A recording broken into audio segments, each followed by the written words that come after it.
Bonjour à tous et bienvenue dans ce nouveau tuto, donc la partie 3 de la création d'un planning. Donc on a vu dans les parties 1 et 2 la création et l'utilisation d'une toupie et les différentes formules qui vont nous permettre de créer notre planning. Donc je voulais juste corriger un petit détail, c'est que la formule E, c'est une formule affirmative, pas une formule conditionnelle. La formule conditionnelle, c'est la formule avec le si. Là, c'est une affirmative. Donc la formule, elle renvoie vrai ou faux. Soit c'est OK, soit c'est pas OK. Une petite différence technique, mais c'est important d'être le plus clair possible.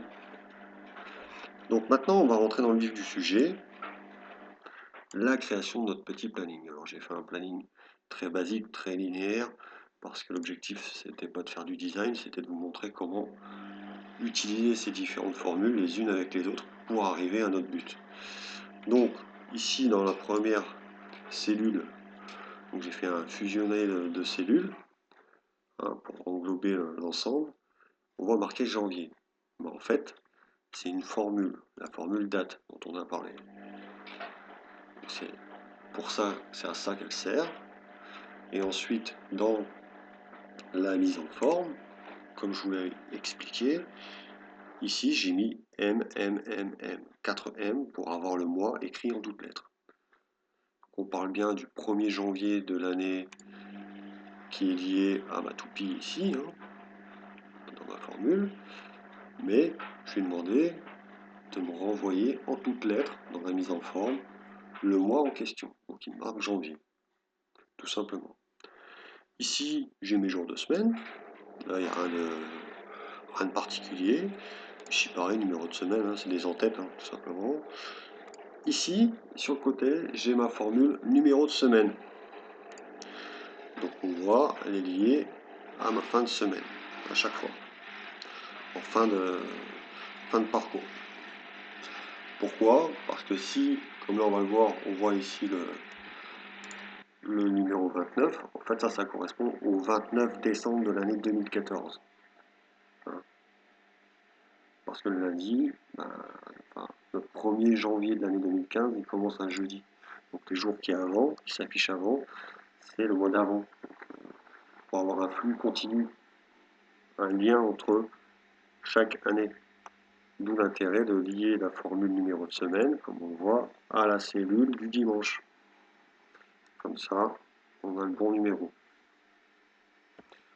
Ensuite ici, ça on l'aura dans chaque cellule de la première ligne de notre planning, notre calendrier. On verra, pour l'instant ça ressemble à un calendrier, et ce calendrier nous permettra de réaliser un planning après derrière. Donc on a notre fameuse formule combinée, où on a notre conditionnel si, notre formule jour de semaine, notre formule date, et les petites variantes ici, plus 1. Alors, je vais essayer d'expliquer le plus clairement possible cette formule.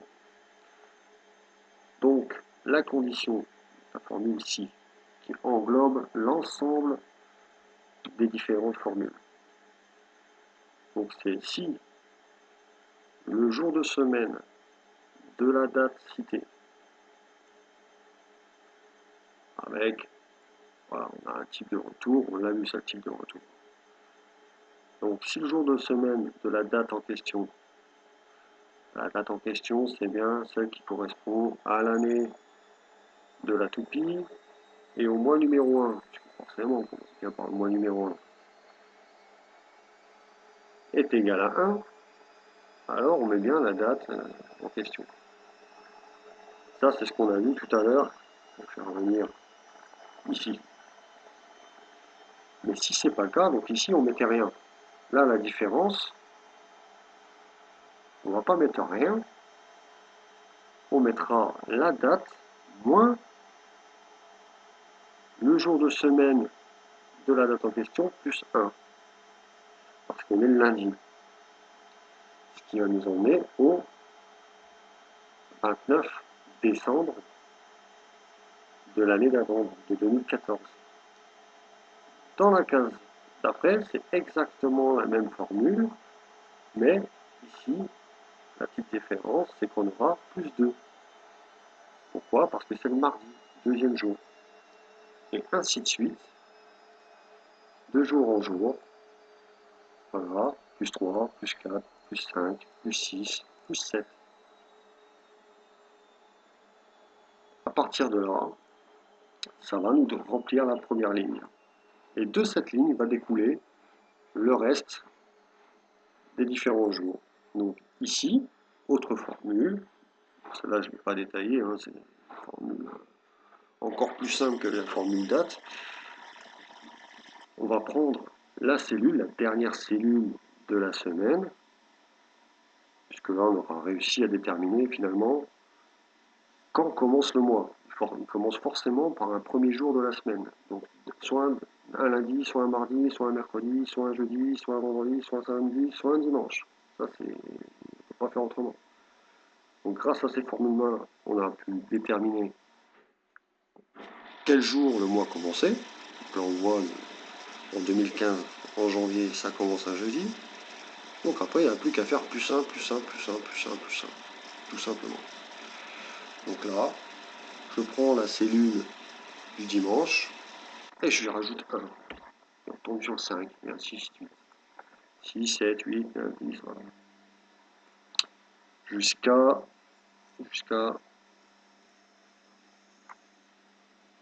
la fin, voilà, tout simplement. Alors, l'importance d'avoir 6 lignes, c'est que, effectivement, si mon jour de semaine, si mon mois commence un dimanche, et que mon mois comporte 31 jours, on voit, hein, ça crée un décalage ici. Si je décale de 1, 2, 3 cases, mais ici je décalerai de 1, 2, 3 cases. Et mon mois finirait bien sur la 6e ligne. D'où l'importance d'avoir cette grille qui permet de pallier à tous les différents types de mois. Pareil pour les années bissextiles ou pas, le mois de février, et ainsi de suite. Donc, grâce à cette grille, vous pouvez pallier à n'importe quel type de situation. Donc, on résume. En en-tête, on a notre formule date. Sur le côté, on a notre formule numéro de semaine. Et sur notre première ligne, on a le combiné jour de semaine, date, l'ensemble dans une formule conditionnelle si, et avec nos petits plus 1, plus 2, plus 3, et ainsi de suite. Et une fois qu'on a cette ligne, voilà, on fait simplement plus 1, plus 1, plus 1, plus 1, plus 1, plus 1. On ne peut pas faire plus simple. Ce qui va nous permettre, donc on regarde ici, hein, l'effet, je change mon année, je passe en 2016. Ici, ce sera toujours le mois de janvier, puisque peu importe l'année, le premier jour du premier mois, c'est voilà, ça. Mes numéros de semaine, ça bouge pas, puisqu'on est sur du janvier, ça c'est pas le problème. Mais par contre, on voit que le 1er janvier de l'année 2016, ça commence un vendredi. Si je vais en 2014, ça commence un mercredi. Alors, faut faire attention, ça saute pas forcément de 1 en 1, ça dépend des années, parce que si on passe d'une année bissextile ou pas, ça peut passer deux crans. Mais les formules, eux, prennent ça en compte, l'ordinateur le prend en compte, ça, automatiquement. C'est l'horloge interne de l'ordinateur qui va permettre de calculer tout ça. Il n'y a pas besoin de réfléchir à ça. Voilà. Par exemple ici, voilà, le 2016, vendredi, 2017, on commence un dimanche. Là, c'est un exemple concret. Donc là, je vous ai montré comment combiner les différentes formules, ce qui va nous permettre ensuite de les associer. Je vais vous montrer un exemple sur un planning complet. Et là, si je change l'année, tous les mois ont bougé. par exemple. Un autre exemple, ici, où là, on va avoir un autre type d'affichage. Et ici, petite subtilité, j'ai rajouté une toupie et ça fait changer les mois. Alors, ce que vous voyez en plus, en rouge, hein, c'est les jours fériés. Donc là, pour l'instant, on n'en parlera pas. Ce sera d'autres tutos. On va rentrer un peu plus dans la technique pour faire un planning un petit peu plus poussé. Mais c'est faisable. Donc là, on voit que la formule date, elle reste quasiment identique, à une différence près, c'est que ici, on voit que j'ai pas mis le mois en question, j'ai lié à une cellule, la cellule K1. Donc on voit qu'elle est cachée derrière une autre toupie. Donc ça, c'est une autre toupie. Cette toupie, elle évolue pareil de 1 à 12, de 1 en 1. Ce qui me permet de changer le chiffre du mois en fait. Et du coup, dans ma formule, la date, c'est la date, l'année, c'est l'année qui est marquée en A1. Le mois, c'est le mois qui est marqué en K1. Et le jour, c'est le numéro 1.